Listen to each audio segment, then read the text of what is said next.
अभिनंदन श्रोतागण, आइए आज सुनते हैं इस्मत चुगताई की मशहूर कहानी लिहाफ।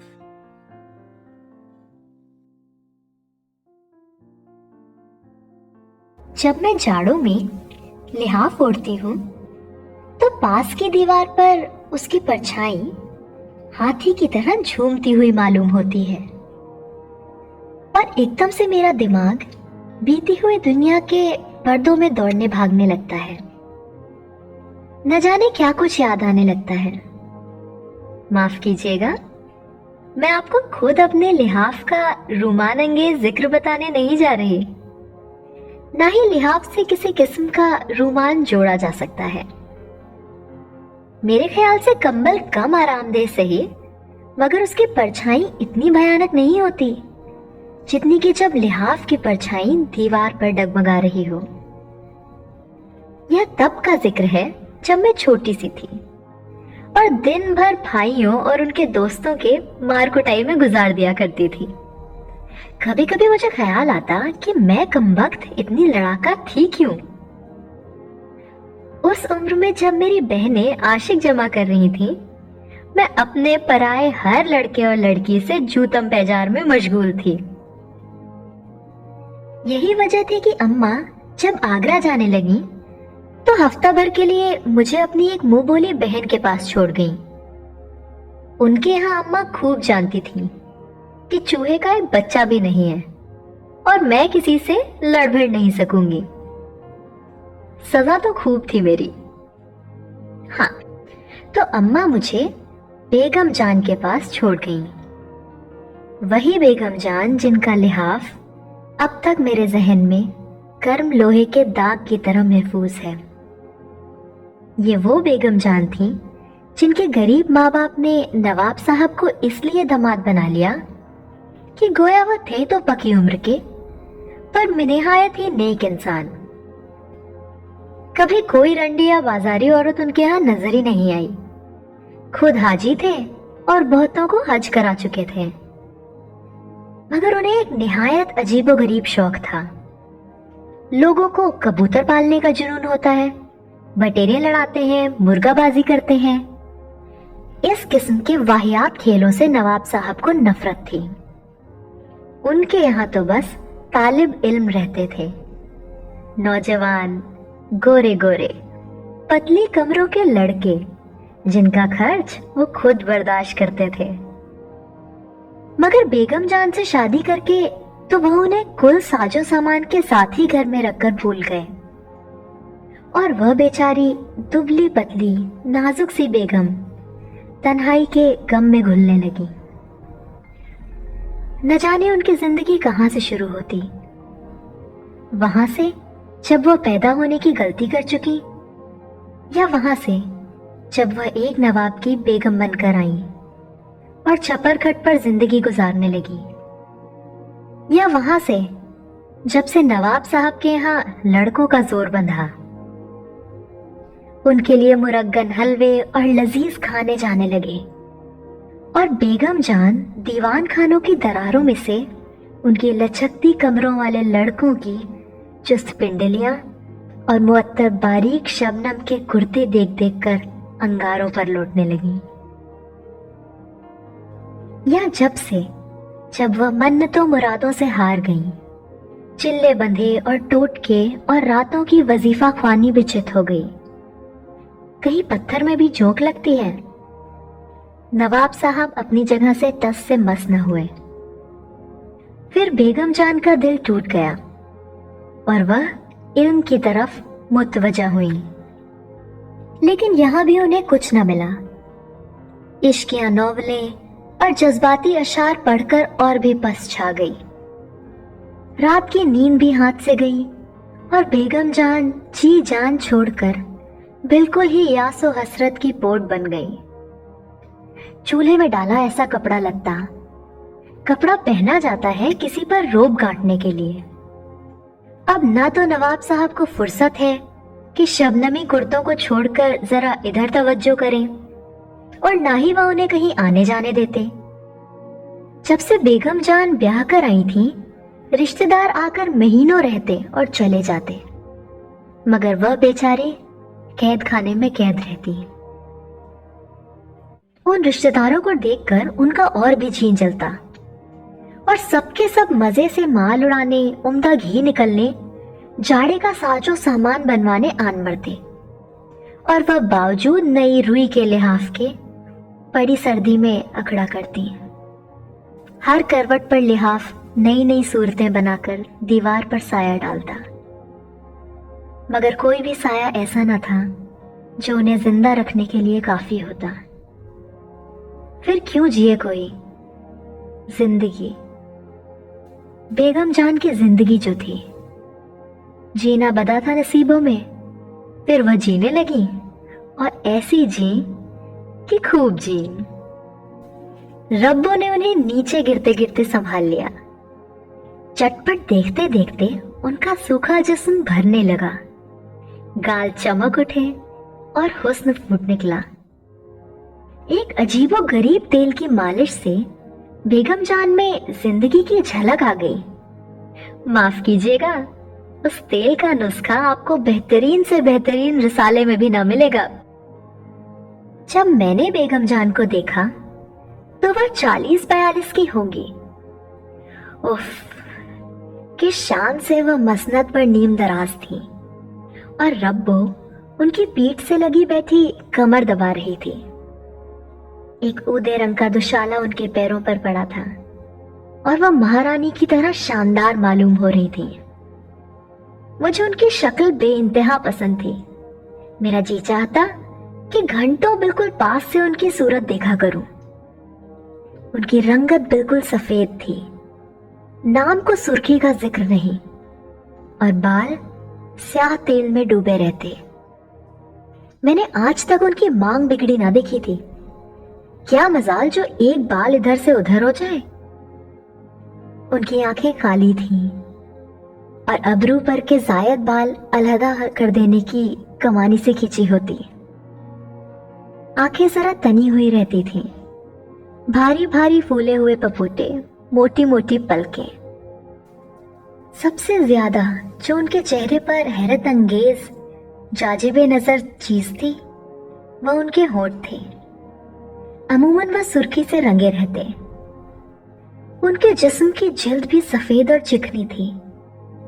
मालूम होता किसी ने कसकर टांके लगा दिए हों। अमूमन वह अपनी पिंडलियां खुजाने के लिए किसोलती तो मैं चुपके चुपके उनकी चमक देखा करती। उनका कद बहुत लंबा था, फिर गोश्त होने की वजह से बहुत ही लंबी चौड़ी मालूम होती थी, लेकिन बहुत ही मुतनासिब और ढला हुआ जिस्म। बड़े बड़े चिकने और सफेद हाथ, सुडौल कमर। तो रब्बो उनकी पीठ खुजाया करती थी, यानी घंटों उनकी पीठ खुजाती। पीठ खुजाना भी जिंदगी की जरूरत था, बल्कि शायद जरूरतें जिंदगी से भी ज्यादा। रब्बो को घर का और कोई काम न था, बस वह सारे वक्त उनके छपर कट पर चढ़ी कभी पैर, कभी सिर और कभी जिस्म के किसी दूसरे हिस्से को दबाया करती। कभी कभी तो मेरा दिल बोल उठता, जब देखो रब्बो कुछ न कुछ दबा रही है या मालिश कर रही है। कोई दूसरा होता तो न जाने क्या से क्या होता। मैं अपना कहती हूँ कि कोई इतना करे तो मेरा जिस्म तो सड़ गल के खत्म हो जाए। और फिर यह रोज रोज की मालिश काफी नहीं। जिस रोज बेगम जान नहाती, या अल्लाह, बस 2 घंटे पहले से तेल और खुशबूदार उपटनों की मालिश शुरू हो जाती है, और इतनी होती कि मेरा तो तखय्युल से ही लौट जाता। कमरे के दरवाजे बंद करके अंगीठियां सुलगती और चलता मालिश का दौर।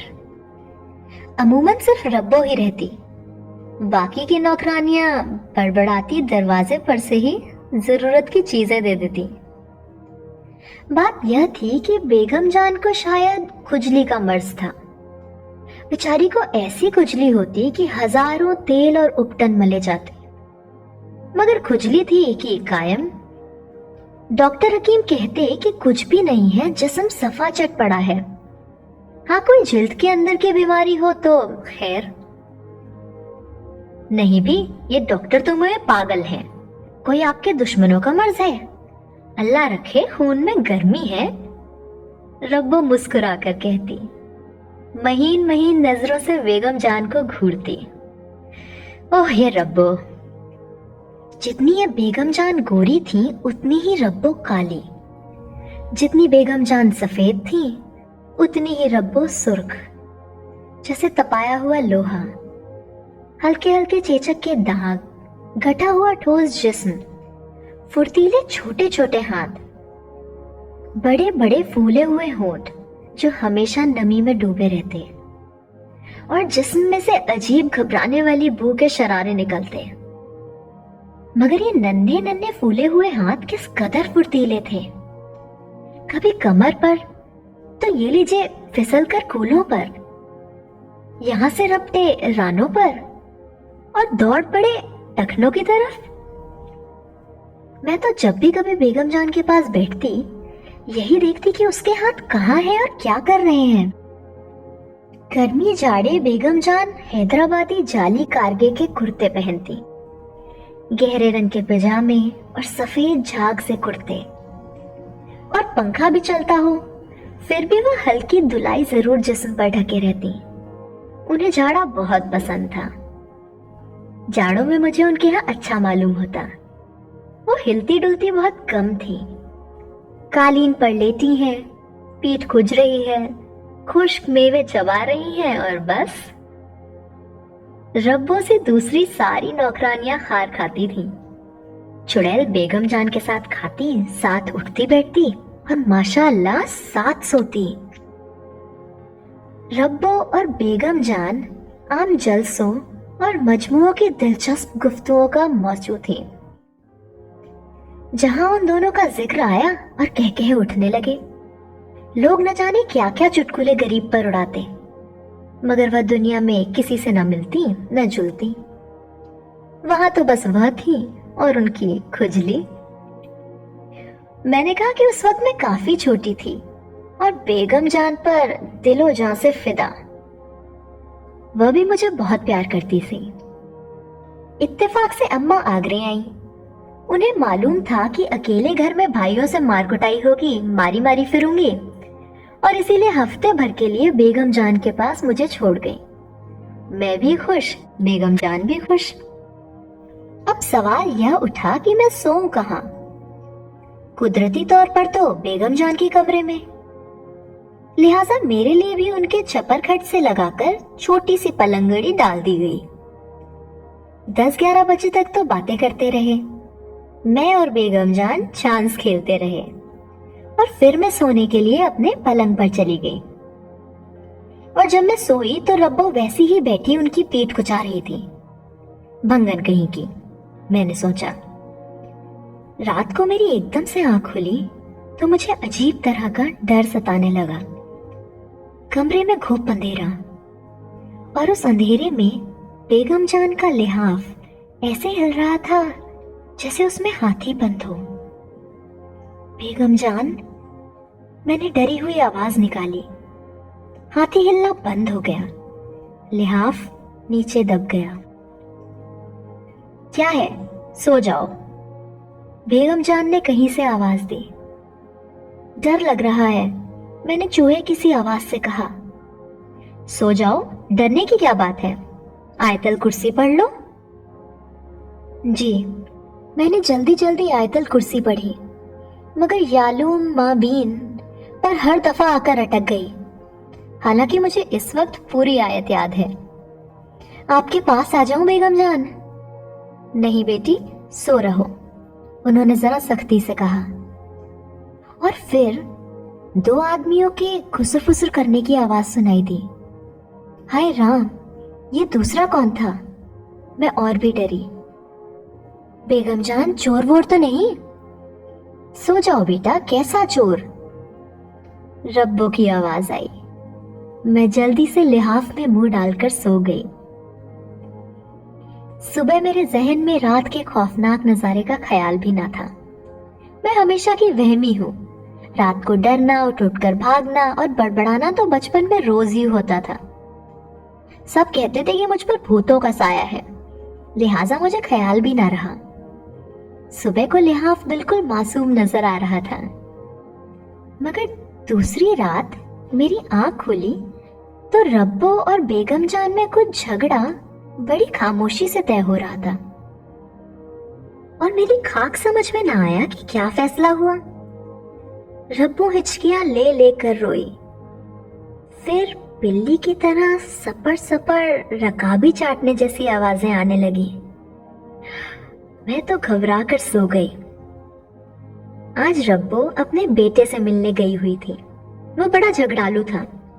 बहुत कुछ बेगम जान ने किया, उसे दुकान कराई, गांव में लगाया, मगर वह किसी तरह मानता ही नहीं था। नवाब साहब के यहाँ कुछ दिन रहा, खूब जोड़े बागे भी बने, पर न जाने क्यों ऐसा भागा कि रब्बो से मिलने भी ना आता।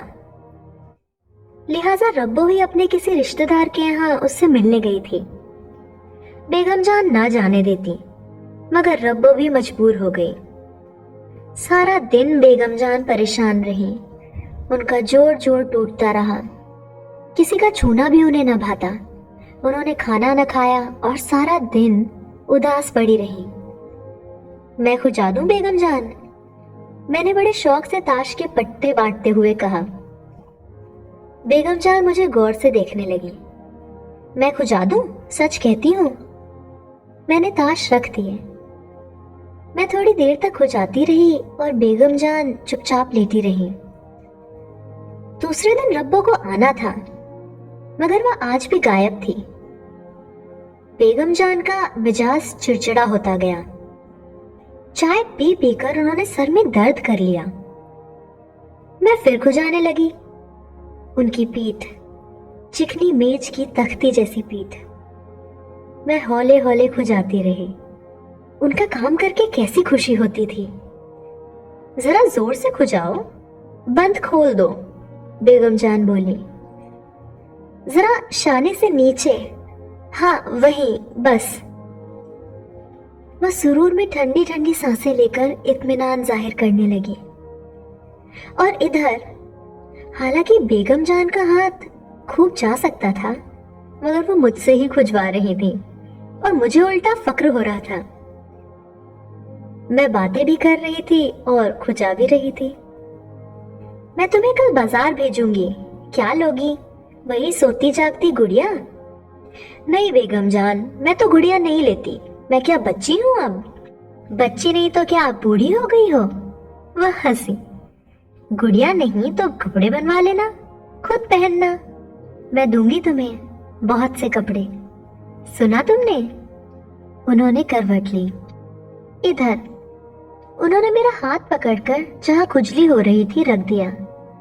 जहां उन्हें खुजली मालूम होती वह मेरा हाथ रख देती, और मैं बेख्याली में बबुए के ध्यान में डूबी मशीन की तरह खुजाती रही और मुतवातिर बातें करती रही।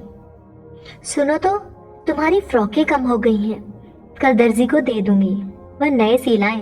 तुम्हारी अम्मा कपड़े दे गई हैं। वह लाल कपड़े की नहीं बनवाऊंगी, चमारों जैसा है। मैं बकवास कर रही थी और हाथ न जाने कहां कहां पहुंचा। बातों बातों में मुझे मालूम ही ना हुआ। बेगम जान तो चुपचाप लेती थी। अरे, मैंने जल्दी से हाथ खींच लिया। ओ लड़की, देखकर नहीं खुजाती, मेरी पसलियां नीचे डालती है। बेगम जान शरारत से मुस्कुराई और मैं झेप गई। इधर आकर मेरे पास लेट जा। उन्होंने मुझे बाजू पर सिर रखकर लिटा लिया।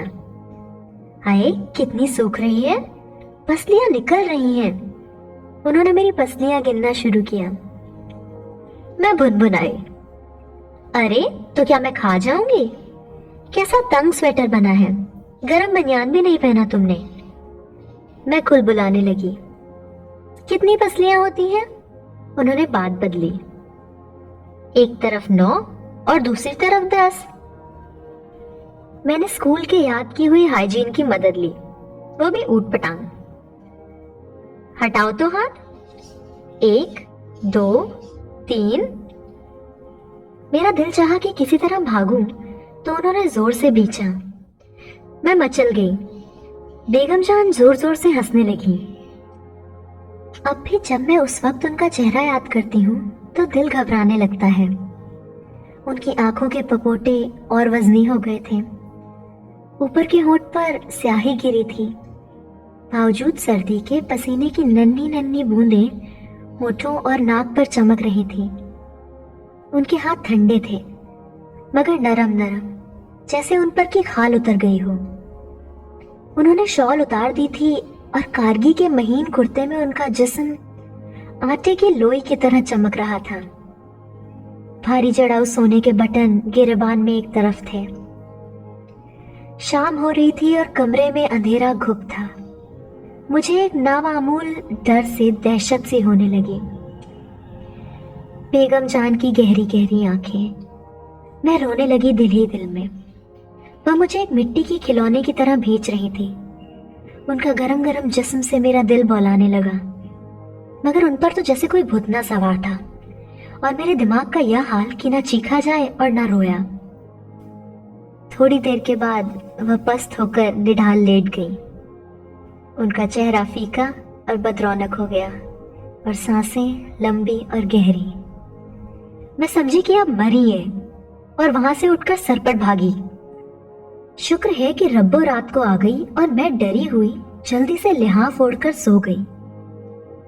मगर नींद कहाँ, चुपचाप घंटों पड़ी रही। अम्मा किसी तरह आ ही नहीं रही थी। बेगम जान से मुझे ऐसा डर लगता था कि मैं सारा दिन मामाओं के पास बैठी रहती, मगर उनके कमरे में कदम रखते ही दम निकलता। और कहती किससे और कहती क्या कि बेगम जान से डर लगता है, वह बेगम जान जो मेरे ऊपर जान छिड़कती है। आज रब्बो और बेगम जान में शायद फिर कोई अनबन हो गई है। मेरी किस्मत की खराबी कहिए या कुछ और, मुझे उन दोनों की अनबन से डर लगा, क्योंकि फौरन ही बेगम जान को ख्याल आया कि मैं बाहर सर्दी में घूम रही हूँ और मरूंगी निमोनिया से। लड़की क्या मेरा सर मुड़वाएगी, कुछ हो हवा गया तो आफत आ जाएगी। उन्होंने मुझे पास बिठा लिया। चाय तिपाई पर रखी थी। चाय तो बनाओ, एक प्याली मुझे भी देना। वह तौलिए से मुंह खुश करके बोली, मैं जरा कपड़े बदल लूं। वह कपड़े बदलती रही और मैं चाय पीती रही। बेगम जान नाइन से पीठ मलवाते वक्त अगर आप किसी काम से बुलाती तो मैं गर्दन मोड़े जाती और वापस भाग आती। अब जो उन्होंने कपड़े बदले तो मेरा दिल उलटने लगा। मुंह मोड़े में चाय पीती रही। हाय अम्मा, मेरे दिल ने बेकसी से पुकारा। आखिर ऐसा भी भाइयों से क्या लड़ती जो मुझे मेरी माँ यहाँ छोड़ गई। अम्मा को हमेशा से मेरा लड़कों के साथ खेलना नापसंद है। कहो भला लड़के क्या शेर चीते हैं जो निकल जाएंगे, और उनकी लाडली को वो भी। और लड़के भी कौन, खुद भाई और दो चार सड़े सड़ाए जरा से उनके दोस्त। मगर नहीं, वह तो औरत जात को 7 तालों में रखने की कायल। और वहां बेगम जान की वह दहशत कि दुनिया भर के गुंडों में नहीं। बस चलता तो उस वक्त सड़क पर भाग जाती, पर वहां न टिकती। मगर लाचार थी, मजबूरन कलेजे पर पत्थर रखे बैठी रही। कपड़े बदले गए, 16 सिंगार हुए और गरम गरम खुशबुओं के अतर ने उन्हें और भी अंगारा बना दिया। फिर वो चली मुझ पर लाड़ उतारने। घर जाऊंगी मैंने उनकी हर राय के जवाब में कहा और रोने लगी। मेरे पास तो आओ, मैं तुम्हें बाजार ले चलूंगी, सुनो तो। मगर मैं खली की तरफ फैल गई। सारे खिलौने मिठाइयां एक तरफ और घर जाने की रट एक तरफ। अब भैया मारेंगे चुड़ैल, उन्होंने प्यार से मुझे थप्पड़ लगाया। बड़े मार भैया की, मैंने दिल ही दिल में सोचा और अकड़ी बैठी रही। कच्ची अमियां खट्टी होती हैं बेगम जान, जली कटी रब्बो ने राय दी। और फिर तो मानो बेगम जान को दौरा ही पड़ गया। सोने का हार जो वह थोड़ी देर पहले मुझे पहना रही थी टुकड़े टुकड़े हो गया। महीन जाली का दुपट्टा तार तार, और वह मांग जो मैंने कभी बिगड़ी न देखी थी झाड़ झंकाड़ हो गई। ओह, वो झटके ले लेकर चिल्लाने लगी। मैं रपटी बाहर। बड़े जत्नों से बेगम जान को होश आया। जब मैं सोने के लिए कमरे में दबे पांव जाकर झांकी तो रब्बो उनकी कमर से लगी जिस्म दबा रही थी। जूती उतार दो, उसने उनकी पसलियां खुजाते हुए कहा, और मैं चुईया की तरह एक लिहाफ में दुबक गई। बेगम जान का लिहाफ अंधेरे में फिर हाथी की तरह झूम रहा था। अल्लाह, मैंने मरी हुई आवाज निकाली। लिहाफ में हाथी फुदका और बैठ गया। मैं भी चुप हो गई। हाथी ने फिर लौट मचाई। मेरा रुआ रुआ कांपा।